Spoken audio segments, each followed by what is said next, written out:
চলো আজ যাবো দিল্লির বুধ মার্কেটে। জানো তো মাম্মাম হওয়ার আগে এভরি উইক বুধবার করেই আমরা এই মার্কেটটাতে যেতাম সবজিপাতি কেনার জন্য, কিন্তু মাম্মাম হওয়ার পরে এখন আর সেভাবে যাওয়াই হয় না। দেখছো তো মার্কেটে কত ভিড়, আর এখানে আপেল সবজিপাতি থেকে শুরু করে কাঁচের জিনিস, কাপ প্লেট, ঘর সাজানোর জিনিস সমস্ত কিছু বিক্রি হয়।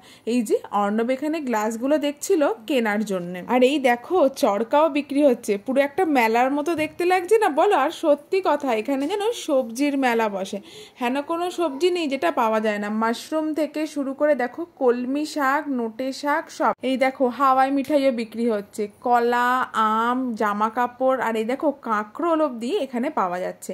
জানো তো গোটা মশলা না এখানে এরকমভাবে ওপেনলি বিক্রি হয়, আর তুমি যদি চাও ওদের কাছ থেকে কিন্তু পিসিও নিতে পারো, কারণ ওরা সাথে মিক্সিও ক্যারি করে। আর আজকে জানো এখানে আমি কচুর শাক দেখতে পেয়েছি। আজ 2.5 বছর দিল্লিতে আছি, 2.5 বছর পর আমি এখানে কচুর শাক দেখলাম। আর এই যে দোকানটা, এটা খুব ফেমাস একটা ছোলে ভাটুরের দোকান। এই দেখো মার্কেটিং করে আমরা ঘরে চলে এসেছি, আর এত এত সবজি কিনেছি। আসলে বুধ মার্কেটে না সবজিগুলো ভীষণ ফ্রেশ পাওয়া যায়, আর ভ্যারাইটি রকমের সবজি থাকে।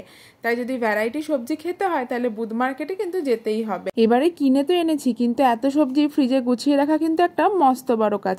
তবে আজকের মিনি ব্লগটা এখানেই শেষ করলাম, দেখা হবে পরের আরেকটি মিনি ব্লগ।